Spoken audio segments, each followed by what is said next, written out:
Good morning, good morning, good morning.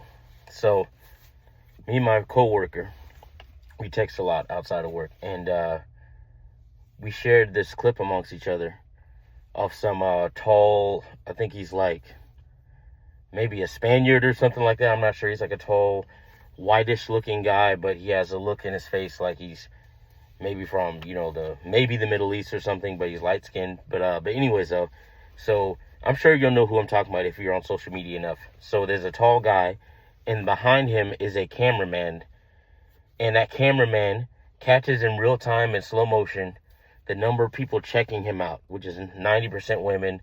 Some women are single, some women are with their husbands, and even some dudes check him out. Maybe they're secretly gay, or maybe they're just admiring him because he's like, just like the same way a guy would look at Batman or Superman. You're not looking at him as a sexual being, but you're looking at him as like, man, look how tall and buff he is, and whatever.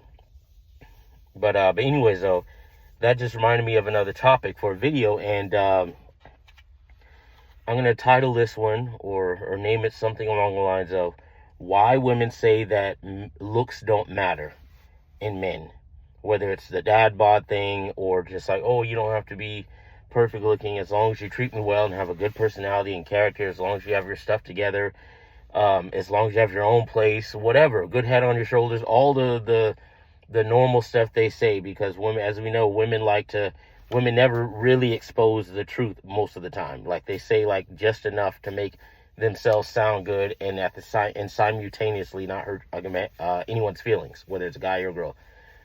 But anyways, so the reason why they do this is because, first of all, let's be honest with ourselves, fellas. If we're honest, at least when it comes to sex, and potentially more, but especially just sex, our threshold of what we find attractive enough is way bigger. Like, out of 100% of women, like, if you just take off maybe women over 60 or women over 500 pounds or whatever it is, and even then, but for the most part, most men find most women at least sexually attractive enough to have sex with,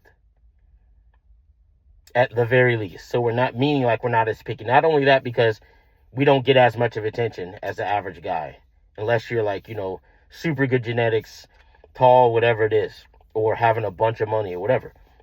So our threshold of what we find attractive is way, I might even say it wrong, like higher, lower, whatever it is.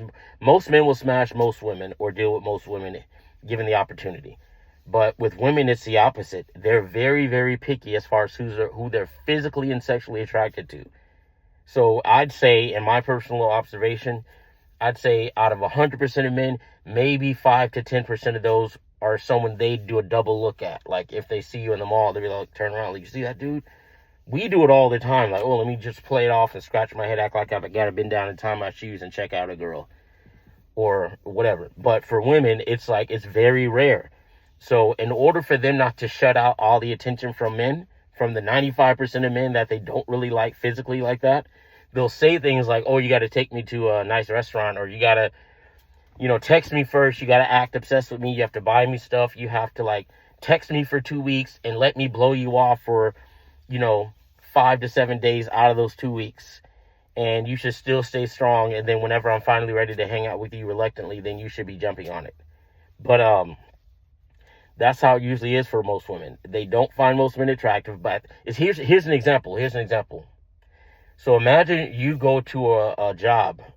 You go to a job interview, and you're looking for a very specific position that you applied for.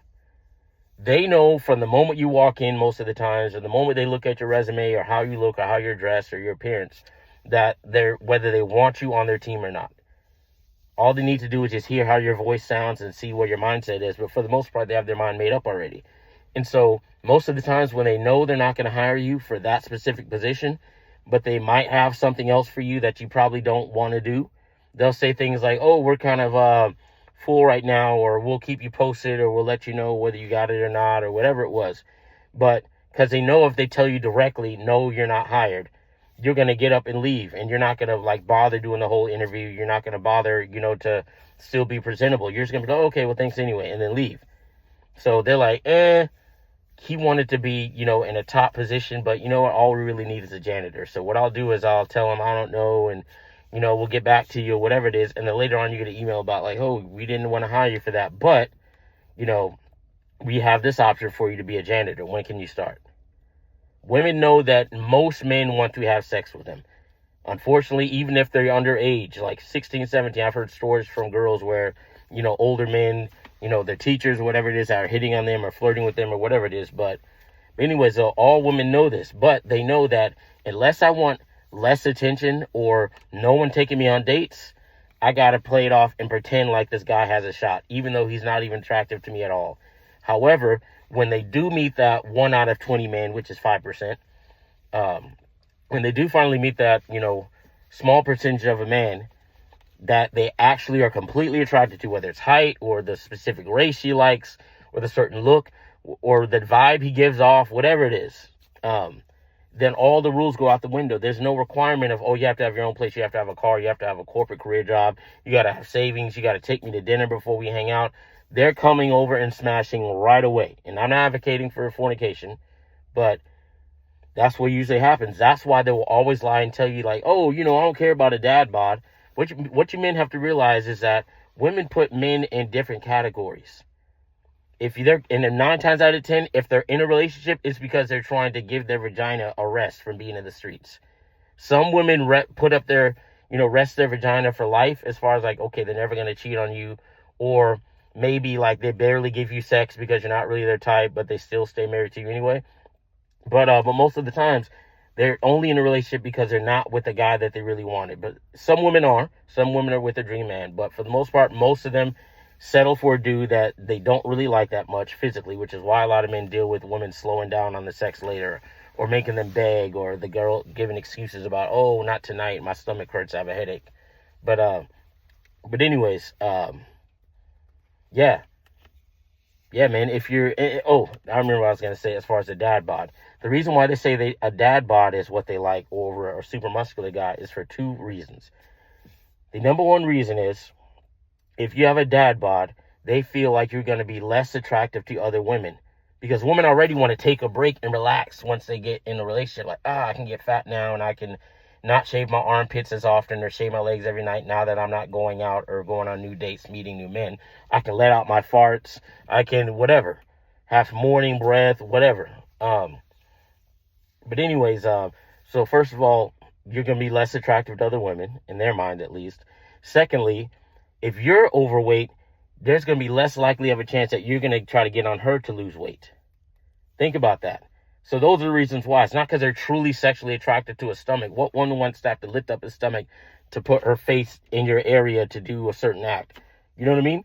Just like men like nice bodies, women like nice bodies too. It's just that we're less picky. So it's like, okay, she has a little stomach. It's okay. I'll still do this. Or it's okay. She has a little flat butt or her boobs aren't that big, whatever it is. But for them, they're very, very picky. Like you have to stimulate them visually and emotionally.